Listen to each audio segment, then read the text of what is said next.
Bonjour, bonjour chers étudiants. Nous voilà réunis pour la suite du cours de choix d'investissement. C'est un chapitre que vous avez euh, regardé chez vous, il était enregistré. Alors, à la séance précédente sur le choix d'investissement, nous avons vu un critère. Je vais vous le commenter pour que vous puissiez suivre. Et ensuite, nous allons continuer sur la problématique de choix d'investissement. Bien. J'ai développé pendant la séance précédente, j'ai développé un certain nombre de notions qui sont liées au principe de la problématique qui est la nôtre, le choix d'investissement, c'est-à-dire que l'entrepreneur se trouve devant un projet et il veut savoir s'il peut entreprendre d'investir à partir du moment où le projet est rentable. Sauf que la rentabilité ne va pas signifier la même chose pour les différentes personnes, n'est-ce pas? On l'a vu d'ailleurs à l'occasion d'autres sujets tels que le capital économique, si vous vous rappelez bien, par rapport à l'investisseur principal et aux investisseurs secondaires. Mais enfin, ici, ce n'est pas notre propos. Ici, nous parlons surtout d'un projet qui a une certaine durée. Nous avons parlé de la durée des projets, petit n, et de sa signification pour les différents investisseurs. Aujourd'hui, nous allons voir justement on va revoir, bon, à partir du moment où je vais d'abord vous rappeler quelques notions et après on continue sur un autre critère et une autre manière d'appréhender la problématique du choix d'investissement. Alors nous avons vu à la séance précédente ce qu'on appelle le délai de récupération. Alors le délai de récupération, généralement, il se calcule, c'est une date, hein, elle se calcule sans actualisation, parce que disons, l'entrepreneur qui choisit ce délai de récupération comme critère de choix d'investissement, il va choisir le projet, entre deux projets par exemple, il va choisir celui dont la durée est la plus courte, celui qui va permettre de récupérer la mise initiale, le I0, il va le récupérer en un temps le plus court possible. Bien. Donc, c'est la caractéristique du projet. Alors, le choix de ce type de critères n'est pas anodin. Il est normalement synonyme aussi du caractère et des caractéristiques personnelles de l'investisseur lui-même.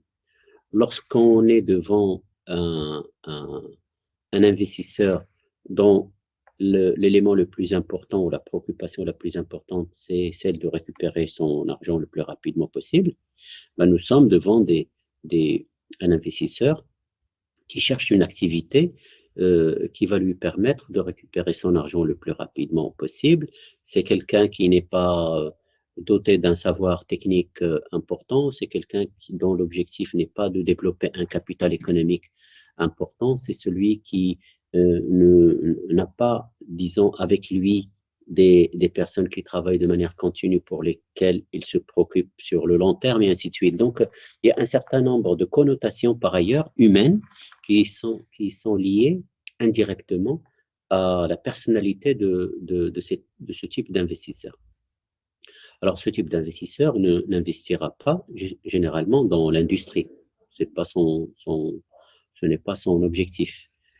Car non seulement il ne s'y connaît pas, mais il ne veut pas du tout s'engager dans un processus très difficile qui exige à la fois un savoir technique, mais aussi un savoir de gestionnaire. Et lui, il ne s'inscrit pas dans de cette méthode. Il veut plutôt travailler sur un projet, récupérer l'argent le plus rapidement possible et faire un gain, et après passer à un autre projet, soit différent, soit du même type. Alors, par exemple, les entrepreneurs individuels les promoteurs immobiliers sont un peu dans cette optique. Donc, ils cherchent à récupérer le plus rapidement possible leur mise et ce qui les intéresse, c'est plutôt de faire un gain relativement rapide et les équipes qui travaillent avec eux sont des équipes interchangeantes et ainsi de suite. Bien. Alors, nous avons vu que le délai de récupération est tel que la somme des cash flows actualisés est égale à I0. Donc, ça nous donne une date. Alors, comment est-ce qu'on peut percevoir la date à laquelle on va récupérer les moyens financiers? Ben, c'est soumis à une condition, c'est soumis à une manière de voir qui est un peu linéaire, on le concède, mais c'est quand même la seule manière de, faire pour pouvoir dater le moment où on récupère par exemple la mise initiale.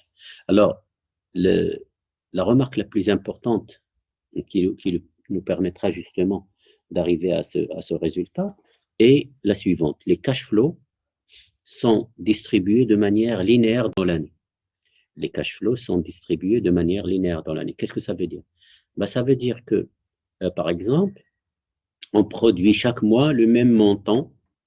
Il suffit simplement de prendre le montant annuel et de le diviser. Alors, par exemple, si je vous dis que la production de l'année est de 12 000, bah, ça voudrait dire que chaque mois, on va produire 1000.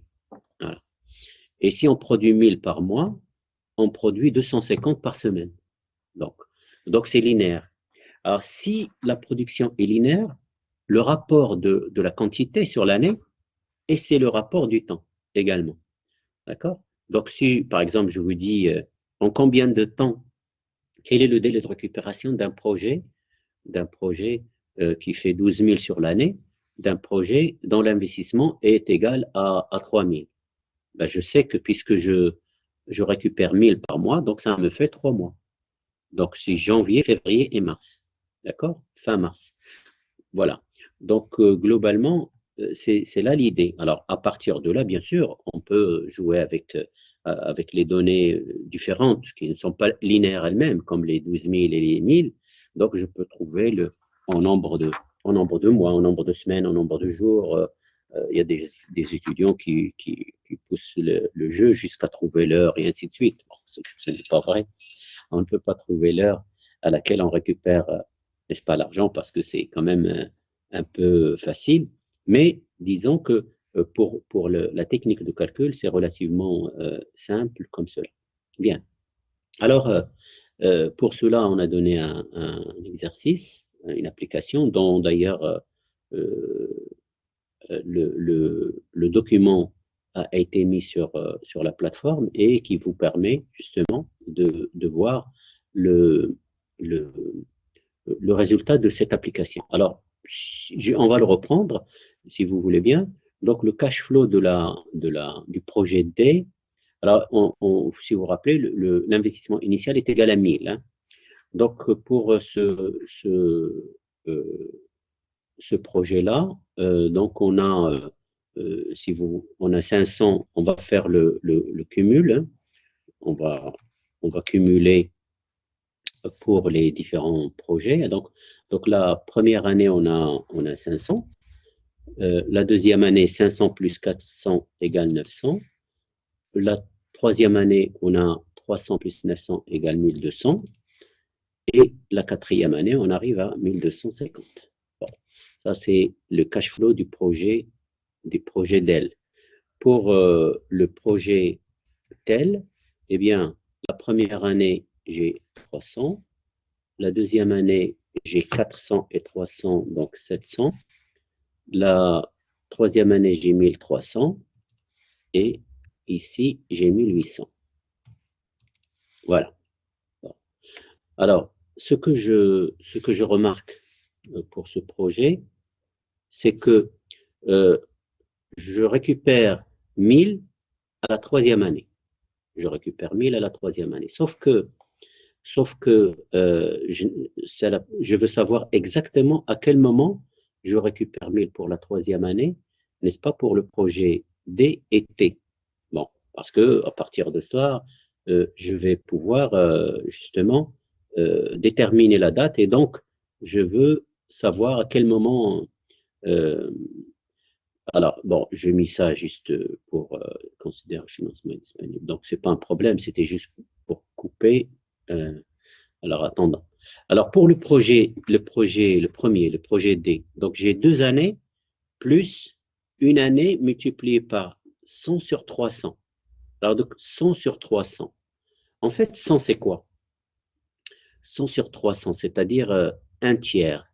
Donc, je reviens à mon tableau pour une meilleure explication.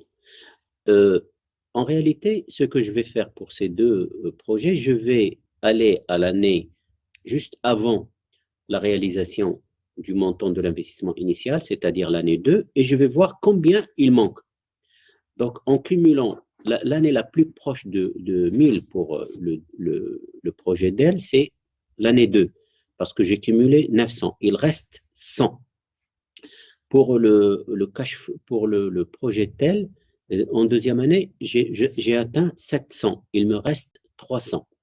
Bien, il reste 300. Alors maintenant, l'idée c'est quoi? C'est d'aller voir quel est le cash flow de la troisième année pour les deux projets, pour chacun des deux projets.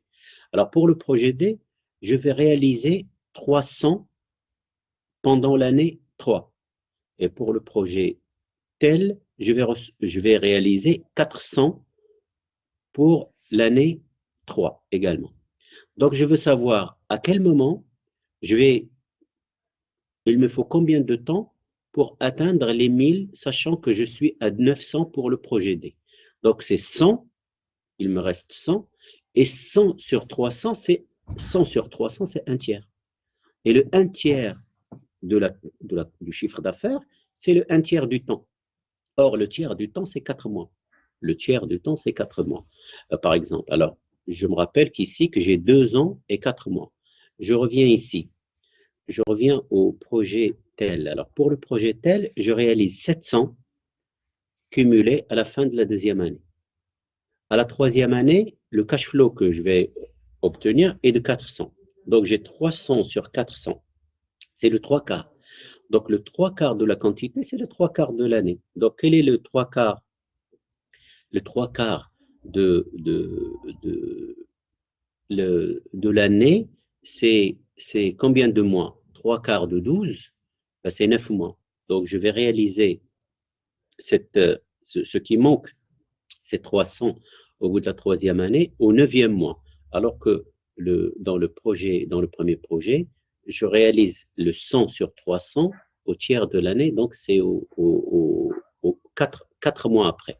Donc, je reviens ici dans mon tableau de calcul et je vais voir que pour le premier projet, j'ai 2 années plus une année, c'est le 1 tiers de l'année, 1 tiers de 1, 1 tiers d'une année. Donc 1 sur 3, donc 100 sur 300, c'est bien 1 tiers de 12, c'est 4 mois, donc 2 ans et 4 mois. Et pour le projet B, ou le deuxième projet, il me reste encore à réaliser 300 au bout de la deuxième année puisque j'ai un cumul de 700. Donc, le cash flow de l'année 3 est de 400. Donc, 300 sur 400, ça fait les 3 quarts. Les 3 quarts de l'année, c'est 9 mois.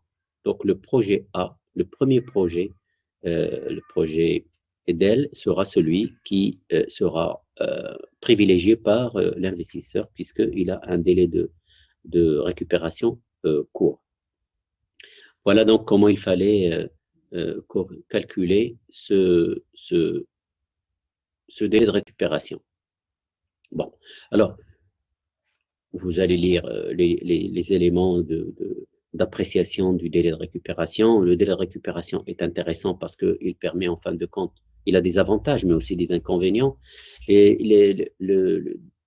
L'avantage du délai de récupération, c'est que bon, c'est une méthode qui est simple, elle est rapide, elle permet à un entrepreneur de voir quel est le projet le plus intéressant à un moment donné, qui permet de récupérer rapidement les moyens financiers, la mise de départ I0, et puis bon, réinvestir dans d'autres opportunités. Mais en fait, vous voyez par exemple que c'est lié aussi à une certaine mentalité, à une certaine caractéristique personnelle de l'entrepreneur qui va privilégier ce genre de critères. Alors l'inconvénient, c'est que euh, l'idée de l'investissement privilégié par le délai de récupération, c'est qu'on va privilégier surtout la liquidité sur la rentabilité, c'est-à-dire le projet qui va ramener l'argent le plus rapidement possible.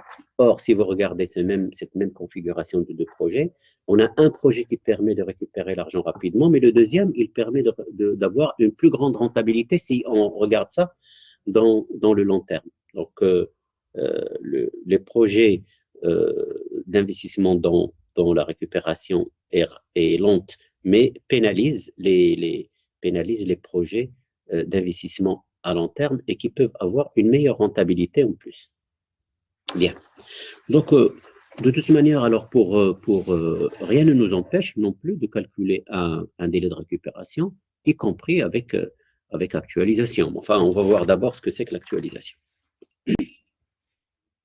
Alors, on a parlé dans le cours précédent de la technique d'actualisation et de la préférence de l'argent, des fonds à un moment donné, et puis des caractéristiques de risque liées au projet, mais aussi à la caractéristique personnelle, bien sûr, parce qu'il y a quand même disons, une attitude personnelle à avoir vis-à-vis des moyens financiers. Nous avons vu par exemple tout de suite que les entrepreneurs qui privilégient le délai de récupération sont des entrepreneurs qui préfèrent plutôt la liquidité immédiate à la rentabilité future. Donc, voilà encore une autre manière de voir un petit peu les choses. Bien. Alors, pourquoi justement pourquoi on pratique l'actualisation? Ben, pour une raison simple, c'est que les fonds qui sont distribués sur les années à venir, car nous parlons toujours, et je rappelle que nous sommes en mode prévisionnel, donc nous sommes à l'instant T et nous avons fait une dépense I0. À l'instant T 0, nous avons fait une dépense réelle qui est celle d'aujourd'hui, avec son pouvoir d'achat et ainsi de suite. Donc on connaît la valeur ou le montant, la valeur de ce montant. Et nous avons expliqué cet aspect des choses là, dans le cours précédent. Donc, chaque montant a une valeur faciale, mais une valeur intrinsèque ou une valeur, disons, subjective qui est donnée par le détenteur de ce montant ou celui qui espère avoir ce montant. Donc, et les personnes différentes ne donnent pas la même valeur intrinsèque à un montant donné, n'est-ce pas? On a vu pour l'exemple des étudiants qui ne voudraient pas prêter de l'argent à un collègue, n'est-ce pas? Sous prétexte que soit ils ont besoin de cet argent, soit il va leur apporter une meilleure satisfaction parce qu'ils vont peut-être l'utiliser tout de suite pour un voyage ou quelque chose d'autre. Donc, la manière de donner de la valeur au montant n'est pas la même pour tout le monde, n'est-ce pas? Même si on travaille sur le temps présent. Bien. La chose se complique lorsque on va regarder le temps futur. Alors, pour le temps futur, il y a beaucoup de variables qui jouent. Il y a l'incertitude, il y a le risque, il y a l'inflation, il y a les aspirations des personnes, il y a le besoin, la nécessité du besoin actuel par rapport à quelque chose qui va venir, ce qui fait que, eh bien, on doit normalement, si on veut bien comparer les montants futurs à une dépense initiale faite aujourd'hui réellement, ben, on doit ramener les valeurs futures vers le présent. C'est la technique dite d'actualisation avec un taux composé qui est l'inverse de la capitalisation. Alors, maintenant, comment actualiser? L'actualisation se fait à l'aide d'un taux d'actualisation. J'aimerais quand même revenir sur cette idée d'actualisation. Bon, donc nous nous trouvons avec un montant donné, un montant connu au présent, n'est-ce pas? Comme on peut le voir, les 55 000, nous avons un montant connu et nous cherchons un montant futur placé à un taux composé. Bon, c'est la technique dite de la capitalisation. Vous la connaissez, vous l'avez déjà étudiée. Nous cherchons une valeur à venir, qu'on appelle la valeur acquise. Donc, la valeur acquise d'un montant donné placé aujourd'hui à un taux composé, n'est-ce pas? C'est le montant qu'on va récupérer après n périodes à un taux composé donné. Bien. Bon, ça, on le connaît déjà. Bien. Maintenant, nous avons des montants futurs. Ce sont les cash flows d'un projet pour lesquels nous avons fait les prévisions année par année jusqu'à l'année N de la durée de vie du projet. Mais nous voulons savoir à quoi ça correspond dans le présent, c'est-à-dire quelle est la valeur réelle des montants qui sont échelonnés dans le temps. Parce que nous voulons les comparer à un montant que nous allons dépenser tout de suite. Donc, je ne peux pas comparer un montant que je vais dépenser tout de suite à des montants futurs, à des promesses. Bon, on vous dit, c'est un peu l'exemple que je vous ai donné la dernière fois. Donc, on vous demande de prêter de l'argent aujourd'hui, mais ça, vous savez ce que c'est, parce que il va vous servir peut-être à faire ceci ou cela, suivant vos choix. Et on vous dit, ben, on miroite devant vous un montant que vous pourriez gagner si vous vous dépossédez de ce montant en attendant l'échéance. En plus, il y a l'incertitude, parce que tout peut arriver. Déjà, votre camarade peut changer d'école, vous le perdez de vue, il lui arrive quelque chose, n'est-ce pas? Il y a tellement d'incertitudes. Alors, c'est l'ensemble de ces éléments-là qui jouent, n'est-ce pas? Qui jouent pour dire, ben voilà, je dois trouver une technique qui ramène les valeurs futures vers le présent. Alors, ces techniques, c'est ce qu'on appelle l'actualisation. Alors, comment on actualise? On actualise un taux qui est choisi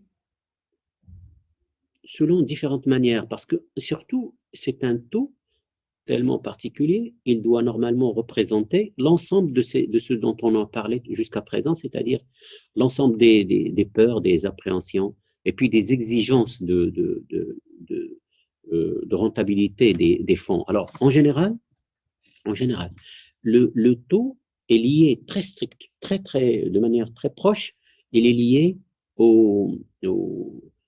à la rémunération exigée par les apporteurs de fonds pour un projet donné, par exemple. Donc, quand on sait par exemple que le taux moyen des investisseurs pour les titres, justement, c'est autour de 15%.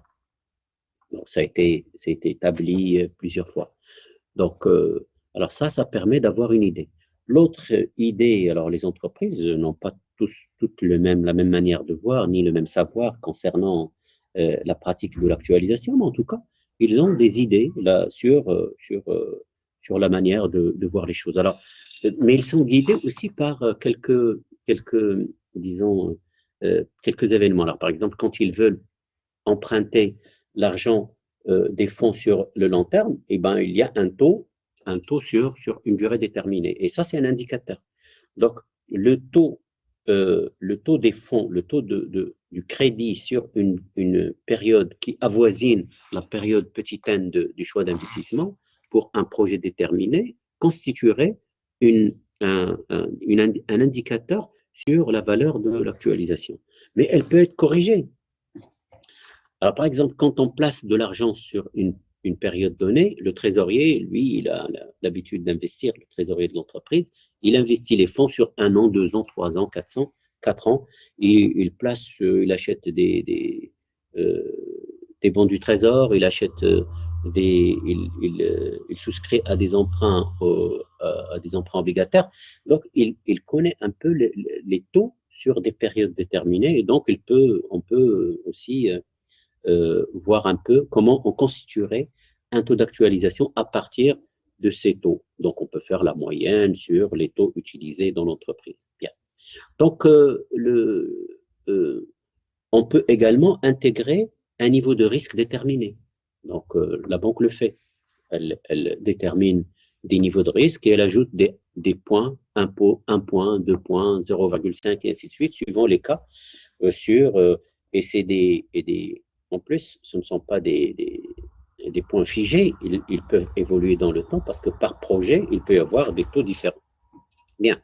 Donc, le taux d'actualisation, c'est un taux qui représente l'ensemble des peurs, l'ensemble des espérances et des peurs. Des espérances, par exemple, c'est combien me rapporterait une somme à une période donnée, mais en même temps des peurs, c'est-à-dire le risque, l'inflation, la non-récupération de l'argent, et ainsi de suite. Donc, tout un ensemble d'éléments, la non-rentabilité d'un projet, l'exigence donnée d'un projet déterminé, et ainsi de suite, et le niveau de risque. Donc, tous ces éléments-là peuvent contribuer à faire choisir un taux d'actualisation déterminé par l'entreprise. Donc, quand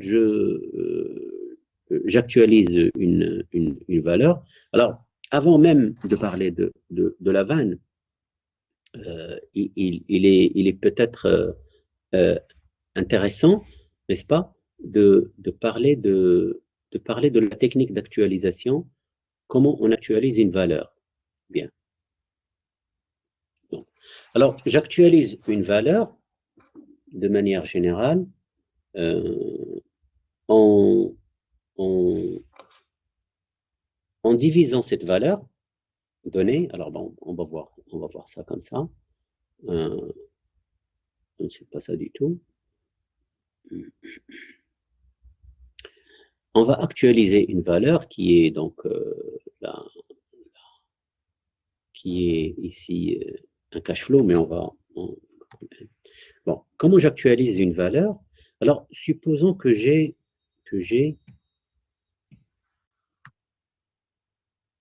peux écrire sur, je pense que je n'ai pas la main pour écrire, mais enfin, c'est pas grave, je peux créer, mais je ne peux pas écrire. Alors, si je crée, je vais supprimer ça. Bon, je vais aller je vais aller quelque part. Ah, je peux uniquement écrire sur un élément qui est déjà fait.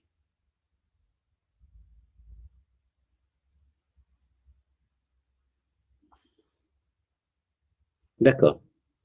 Bon, comment j'actualise? Comment j'actualise? Alors, je vais oublier le I0. Alors, on va oublier tous ces éléments-là. Je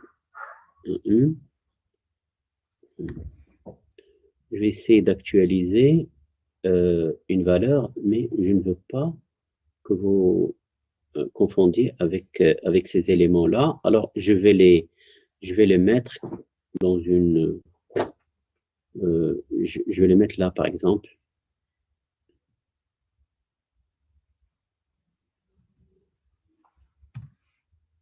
Voilà. J'actualise. Comment actualiser une valeur? Alors, pour actualiser une valeur, je vais une valeur donnée ou plusieurs valeurs. Alors, j'ai pour un projet des cash flows successifs sur une période allant de 1 jusqu'à n. De 1 jusqu'à n. Alors, ces valeurs-là, n'est-ce pas, sont cash flow 1, cash flow 2, cash flow 3, et ainsi de suite jusqu'à cash flow n. D'accord. Bon. Alors, je vais actualiser cette valeur. Alors, ça revient à faire la chose suivante. Alors, ça, c'est équivalent à ce que je vais écrire ici. Alors, je mets divisé par et j'enlève le signe. D'accord? J'enlève le signe ici pour faciliter les choses. Là, je reviens là. Je reviens ici. J'enlève le signe et je mets ici une fraction. Je mets ici une fraction également. et j'enlève le moins. D'accord? Voilà. Je vais même carrément mettre comme ça pour une meilleure visibilité. Voilà. Et là également, je mets une fraction et j'enlève le signe. Bon. Et je vais simplement regarder ici. Alors, actualiser une valeur, c'est diviser par le rapport 1 plus i à la puissance de l'année de sa réalisation. Alors, cash flow 1 de l'année 1 divisé par 1 plus le taux d'actualisation petit i, puissance 1. Nous sommes dans l'année. Alors, il est très important de garder, de regarder cet exposant. L'exposant nous indique bien la période à laquelle le montant est actualisé. Le rapport du temps est un rapport très très important parce que je pourrais avoir un cash flow 1 et un cash flow n identiques. Mais leur valeur intrinsèque va être différente. Pourquoi? Parce que le temps auquel ils ont eu lieu est bien complètement différent. Et ça joue. Donc, il est très important dans l'actualisation. L'actualisation veut dire c'est le rapport d'un montant déterminé dans une période future par rapport au temps présent. Donc, la notion de temps est un élément important. Je ne peux pas faire fi de cet exposant qui est l'année en disant qu'il n'y a pas de problème, je vais actualiser et je vais trouver un montant actualisé à partir du moment où je fais fi du temps. Si je fais fi du temps, je n'actualise pas. Je ne suis pas dans la technique d'actualisation. Alors, mathématiquement, cette formule d'actualisation est la même que celle-là, sauf que ici, au lieu de diviser, je multiplie par l'inverse. Donc, je multiplie par une puissance moins 1, une puissance moins 2. Bien. Alors, ce qui m'intéresse, moi, de manière générale, c'est bien, peu importe la date, alors je vais prendre cette valeur et je la mets ici. Donc, ce qui m'intéresse, c'est j'allais mettre i, mais ce n'est pas vraiment ça. Je vais mettre t pour indiquer le temps. Donc, c'est le coefficient, c'est le cash flow d'un temps donné, divisé par 1 plus le taux d'actualisation à ce temps-là, ce temps t. Donc, toute valeur est actualisable par rapport au temps auquel elle a eu lieu. Par exemple, si vous pouvez regarder dans les applications, on les fera plus tard. Hein. Donc, je vous ferai une application guidée sur PowerPoint. Donc, lorsque vous voyez un montant, par exemple, dans le futur, j'ai dans la 4e année à la 5e année le montant de 5000 qui va rentrer. Ben, ils ont la même valeur faciale, mais ils n'ont pas la même valeur intrinsèque, parce que quand on va les actualiser, on va trouver des valeurs différentes. Alors, plus la valeur est située plus loin dans le temps, plus sa valeur intrinsèque va diminuer, d'ailleurs. Bon. Et pour comprendre un peu mieux tout cela, donc, si j'actualise, prenons un petit peu bon, ça c'est la vanne, on va le revenir plutôt après. Donc, il faut savoir que plus le taux d'actualisation est élevé, plus la valeur actualisée est petite, parce que je vais diviser par un taux beaucoup plus grand. Et plus j'avance dans le temps, plus la valeur relative d'un montant donné est basse. Donc, forcément, parce que on pourrait dire que le temps étiole les valeurs, c'est-à-dire il les diminue. Il les diminue de manière générale. Et maintenant, de manière relative, par rapport à l'actualisation elle. Bien. Alors, on vient de voir là maintenant juste le principe de l'actualisation. Donc, le principe de l'actualisation, c'est une technique, voilà, on revient à l'actualisation, c'est une technique, l'actualisation, qui permet de rendre présente, je reviens ici, donc l'actualisation, c'est une technique qui permet de rendre présente un montant qui est situé dans l'avenir. Bien. Alors, pourquoi on veut l'actualiser? Ben, c'est tout à fait normal parce que je veux le comparer par rapport à une dépense qui a lieu là maintenant au temps T0. C'est le fameux I0. Bien. Donc, on a compris un peu la technique d'actualisation. Nous allons alors pouvoir voir comment on l'utilise dans un critère déterminé. D'ailleurs, c'est le critère le plus approprié pour le calcul pour évaluer la rentabilité d'un projet. Alors, la technique en question que nous allons voir, c'est la vanne. La vanne, valeur actuelle nette. Alors, comme son nom l'indique, elle utilise l'actualisation. Donc, c'est un critère de choix d'investissement qui permet d'évaluer la rentabilité d'un projet en utilisant la technique de l'actualisation. Donc, on va prendre les cash flows et on va les actualiser et on va les comparer avec la dépense initiale. Bien. Alors, cette technique va dire, voilà, nous avons des valeurs échelonnées dans le temps, de 1 à n, selon la durée du projet. Nous allons actualiser ces valeurs, nous allons en faire la somme, après les avoir actualisées. On les actualise d'abord et après on fait la somme, parce qu'on ne peut pas faire l'inverse. Donc, sinon, on fait fi du temps dont j'ai parlé tout à l'heure. Je ne peux pas faire la somme et j'actualise. Parce que si je fais ça, ben, je ne suis plus dans l'actualisation parce que les valeurs n'ont pas été prises par rapport à leur temps. Or, il était important de prendre chaque valeur à son timing et son exposant est un exposant qui indique la date à laquelle ils ont eu lieu et il va influer sur la valeur intrinsèque du montant que nous sommes en train de prendre en considération. Donc, il faut se méfier de cette situation qui est en fait une erreur. Bon. Donc, un projet est rentable si sa valeur nette est positive. Mais enfin, valeur nette par rapport à quoi? C'est quoi? Donc, je vais faire la somme des valeurs des cash flows actualisés et après, je vais les comparer par rapport à I0. Donc, je vais faire moins I0. Donc, je vais faire tous les éléments que je vais additionner et moins I0 de départ, moins l'investissement. Alors, si je trouve une valeur positive de la vanne, ça veut dire que mon projet est rentable. Bon.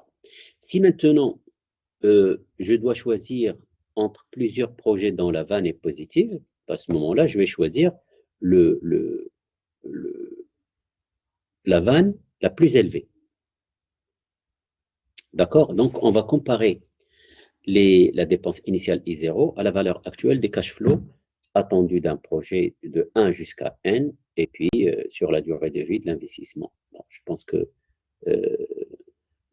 cette diapo est plus en avance par rapport à l'autre. Bien. Alors, comment je calcule ma vanne?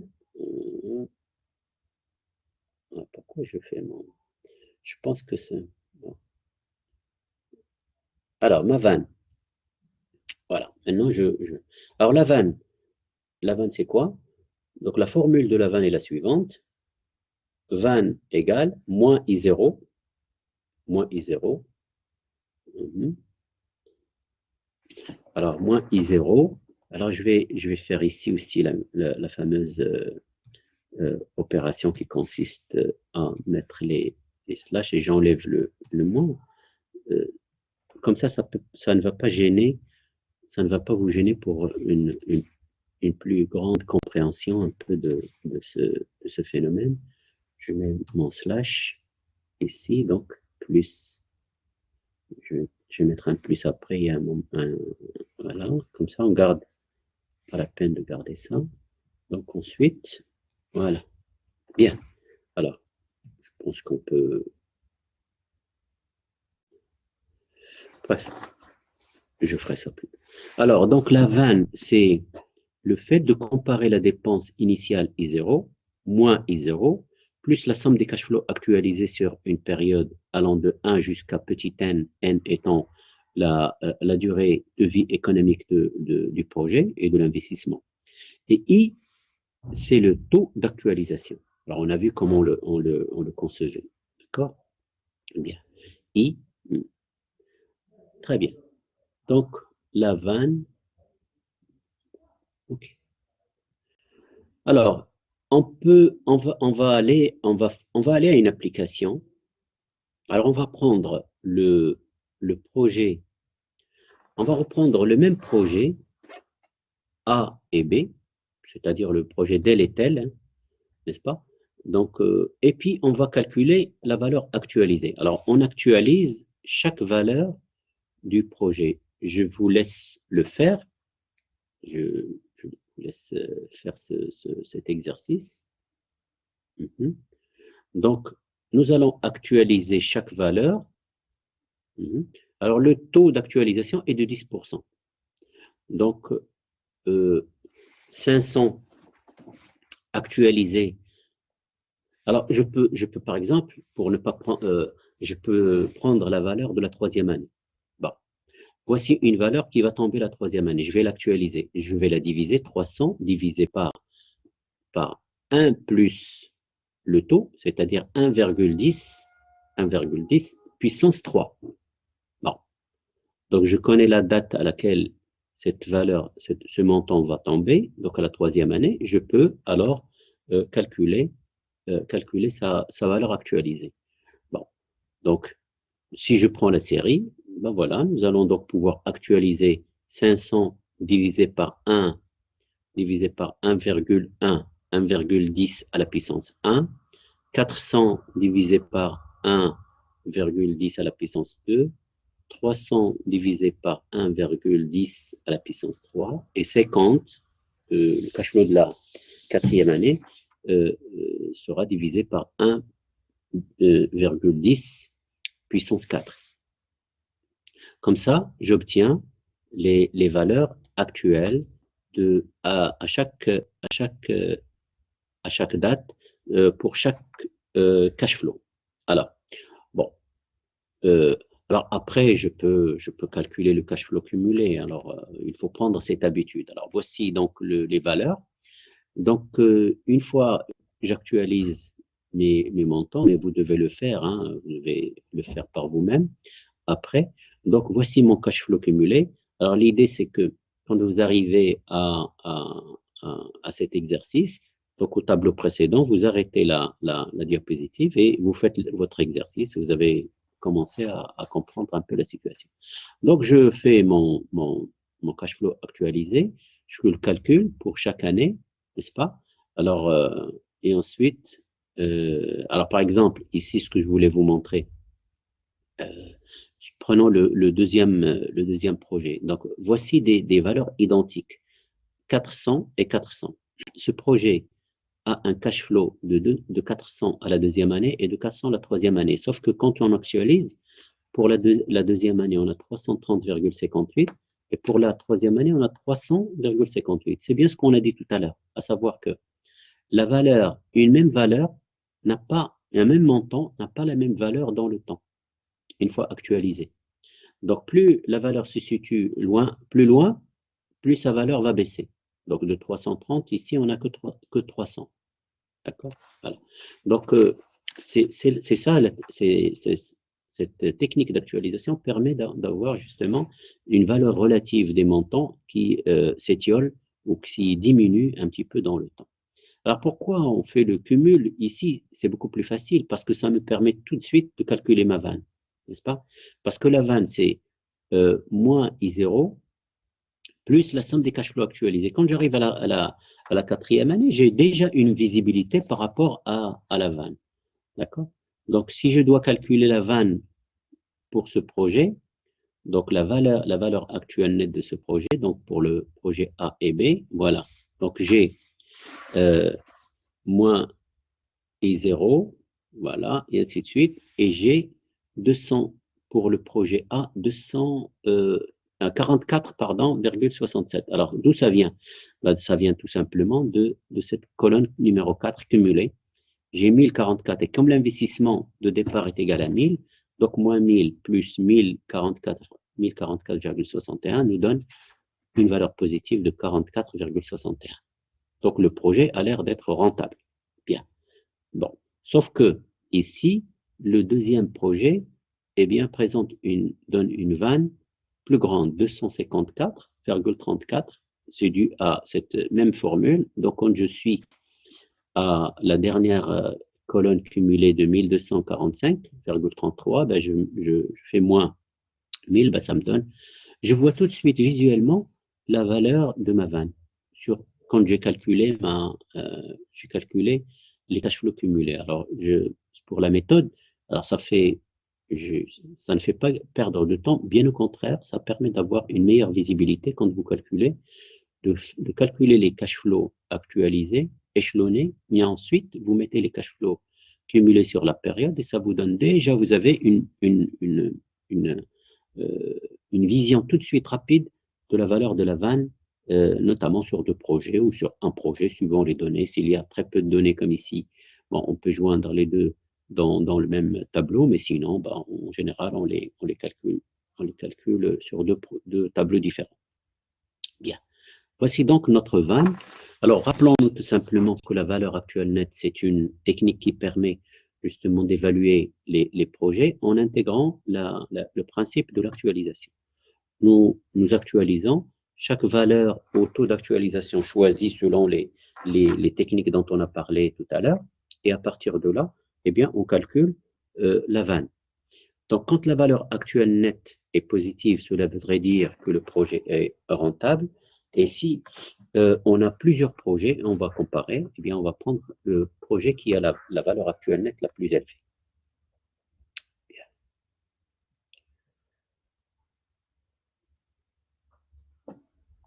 Alors, à partir de là, on va calculer quelque chose qui va presque avec la vanne, c'est ce qu'on appelle l'indice de profitabilité. Alors, j'espère que je ne suis pas loin de l'indice de profitabilité, l'indice IP. Alors l'indice IP, je ne suis pas loin de l'indice. Alors, cet indice IP est simple, c'est le rapport de l'investissement I0 donc c'est I0 sur le cumul des cash flows actualisés. Bon, on va y arriver. Les cash flows identiques, je vais revenir à ça. L'indice de profitabilité. Alors, l'indice de profitabilité, c'est le suivant. On le note l'indice IP. Alors, l'indice IP, indice de profitabilité, c'est la somme des cash flows actualisés de 1 à n. C'est par exemple sur le tableau qu'on a vu, sur le tableau qu'on a vu dernièrement pour les deux projets, ben c'est la somme la somme cumulée, c'est-à-dire la valeur qu'on a trouvée à la 4e année, cumulée. Alors, par exemple, pour le projet A, c'était bien 1044, n'est-ce pas? Alors, divisé par 1044 divisé par 1000, ben, ça nous donne 1044, 1,44, par exemple, comme indice IP. Bon. Ben, je vous laisse le calculer. Alors, l'indice IP, c'est bien celui-là. Calculez-le pour le projet, les projets A et B. Alors, qu'est-ce que ça veut dire ce projet? Alors, quand la vanne est positive, je vous pose la question et je vous laisse deviner en 10 secondes. Alors, si la vanne est positive, quel est l'état de l'indice IP? Comment il est? Si la vanne est positive. Bon. Alors, si la vanne est positive, j'espère que vous avez trouvé. Donc, si la vanne est positive, la somme des cash flows actualisés est supérieure à I0. Ce qui fait que le rapport est supérieur à 1. Donc, l'indice IP est supérieur à 1. Lorsque la vanne est positive, c'est évident, tout de suite, c'est pratiquement automatique. Donc, l'indice IP est supérieur à 1. D'accord? Bon, c'est un peu comme, le ratio de financement pour un projet dont le fonds de roulement est positif. Un peu la même chose. Donc, le rapport ici, vous ne pouvez pas avoir un rapport, un indice IP inférieur à 1, sachant que la vanne est positive. D'accord? Alors, bien sûr, dans ces deux projets, eh bien, on va regarder quel est le projet qui est l'indice IP le plus élevé, bien sûr. Bien. Alors ça, c'est un élément qui accompagne le calcul de la vanne. Alors, nous allons voir un autre aspect de la vanne, c'est la vanne, la valeur actuelle nette d'un projet qui a des cash flows échelonnés dans le temps, mais qui sont identiques. D'accord? Donc, lorsque on a un projet sur, par exemple, 4 ans ou 5 ans, peu importe, si les cash flows qu'il permet d'avoir, c'est par exemple 5 000 chaque année. Pour chaque année, on a la même valeur, 5 000, 5 000, 5 000 sur les 5 années. Alors, on n'a pas besoin de faire le travail la vanne est égale à cash flow 1, cash flow 2 divisé par. On a une technique qui permet de calculer directement la vanne. Alors, justement, si on vous donne ce projet et on vous pose cette question, on ne veut pas du tout avoir la formule moins I0 plus cash flow 1 divisé par 1 plus I puissance 1. Pas du tout. Mais nous voulons bien calculer la valeur de la vanne de manière directe. Alors, cette technique permet de calculer la vanne de manière directe en utilisant la formule suivante. 1 moins 1 plus I puissance moins N sur I fois le cash flow moins I0. Alors c'est une formule que vous pouvez trouver sur la table financière. Nous allons revenir à la table financière à l'occasion du calcul de la vanne sur un cas déterminé. Donc, la vanne, c'est la vanne directe. 1 moins 1 plus I, cette formule, il faut la connaître. 1 plus I puissance moins N sur I, petit i. Donc, les éléments sont... alors, CF, c'est quoi? Ben, CF, c'est le cash flow identique. Par exemple, 5 000. Alors, je vous dis, dans cet exemple-là, nous avons 5 000 par an. 5 000 par an. Bien. Dans un autre exemple, ça peut être autre chose. Hein. Moins I0. L'I0, c'est l'investissement de départ, et I, c'est le taux d'actualisation, ici et là, et N, c'est la durée de vie de l'investissement. D'accord? Bien. Alors, on va prendre un exemple, mais je ne vais pas le corriger parce que je vais vous laisser le faire. Bien. Alors, soit un projet donné, peu importe le projet, un projet d'investissement, il a un coût I0 égal à 18 millions de dirhams. Ça, c'est l'investissement de départ. Le cash flow, les cash flows sont répartis sur une période de 5 ans, n'est-ce pas? Et chaque année, on a un cash flow égal à 5 700 000. Donc, c'est un cash flow identique sur 5 ans.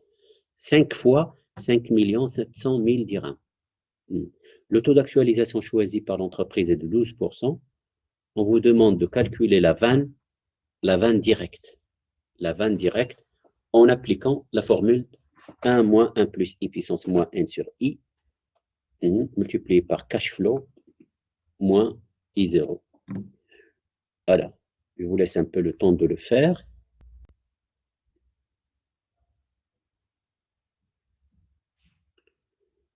De toute manière, alors je sais que quelques étudiants sont déjà présents en direct, mais quand vous êtes tout seul, vous arrêtez donc la diapo et vous faites vos calculs. De toute façon, vous aurez des applications là-dessus sur je vous les mettrai. Je vous ai mis déjà sur la plateforme un ensemble d'applications que je veux que vous fassiez et après, je vous mettrai aussi les corriger.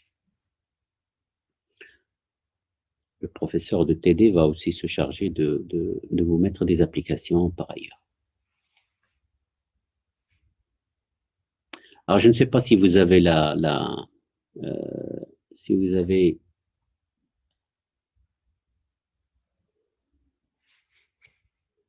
les calculatrices pour pouvoir faire vos calculs devant vous. En tout cas, voici la formulation. Donc, moins 18 millions plus 1 moins 1 plus 0,12 puissance moins 5 sur 0,12 multiplié par 5700. Alors, ici, c'est surtout, ce qu'il faut savoir, c'est qu'il y a, bon, il n'y a pas de difficulté particulière, sauf ce qu'on appelle les priorités de calcul. Alors, les priorités de calcul, c'est 1 plus 0,12 puissance moins 5, moins 1 moins cette valeur sur 12, et après, vous multipliez. Donc, c'est juste une question de temps, de priorité. Nous sommes dans les priorités du temps et c'est vraiment important. Bon. Alors ça, c'est les cash flows identiques. Alors, on va regarder juste un élément et on va terminer avec ça. Regardez ici un projet qui a une dépense initiale de 1500 et qui donne les cash flows suivants. Sur l'année 1, 400, 500, 700 et 300. Si je n'utilise pas d'actualisation, c'est-à-dire que je trouve que le temps n'a aucun impact sur la valeur des montants, je vais faire simplement la somme. Donc 400 plus 500 égale 900, plus 700, 1600, et plus 300, 1900. Alors 1900 moins 1500 égale 400. Donc la vanne est égale à 400. 400. Le taux d'actualisation est égal à 0%. Donc la vanne est la valeur la plus élevée. Si je mets un taux de 8%, donc après calcul, je trouve une vanne égale à 76. Donc le projet est toujours rentable et ainsi de suite. Si je mets un taux d'actualisation de 12%, la vanne est égale à moins 55. Déjà, on a un projet non rentable du point de vue du critère de la vanne. Si je mets un taux d'actualisation de 18%, j'ai une vanne de moins 221. Alors, qu'est-ce que ça veut dire? Qu'est-ce que je peux retirer de cette évolution? Que plus le taux d'actualisation est élevé, plus la valeur de la vanne va diminuer jusqu'à devenir négative. Bien. Alors, qu'est-ce que ça veut dire par ailleurs? Ça veut dire, d'un autre côté, que normalement, lorsque l'entreprise choisit un taux d'actualisation de plus en plus élevé, elle devient plus exigeante vis-à-vis du projet. Parce que comme le projet avec un taux d'actualisation élevé va être négatif, elle va l'écarter. Donc, être plus exigeant d'un projet donné, n'est-ce pas, veut dire mettre un taux d'actualisation plus élevé. Donc, plus le taux d'actualisation sera élevé, plus on sera exigeant d'un projet. Il va falloir qu'il ait des cash flows très forts pour pouvoir récupérer la mise de départ, les fameux 1500 dans ce cas. Bien. De la même manière, plus le temps est long par rapport au cash flow, bah plus leur valeur diminue. Donc, si j'ai un projet qui a une durée très longue et en même temps un taux d'actualisation très haut, très élevé, bah à ce moment-là, je serai vraiment très, très exigeant du projet et ils seront très rares les projets qui auront une valeur actuelle positive. D'accord? Donc, ça, c'est pour voir un peu quel est le choix aussi de l'entreprise par rapport à la technique de la vanne. Alors, on choisit un taux d'actualisation qui, quand même, est le plus vraisemblable possible, et puis qui intègre, par contre, aussi, d'ailleurs, cet aspect des choses de l'exigence. Bien. Alors, voilà disons, où on en est aujourd'hui. J'espère on aura l'occasion de continuer encore d'une manière ou d'une autre, hein, sur d'autres aspects de la gestion financière, de la finance. Et donc, on se retrouvera dans la semaine prochaine, je pense, hein, aussi. Très bien. À très bientôt. Merci.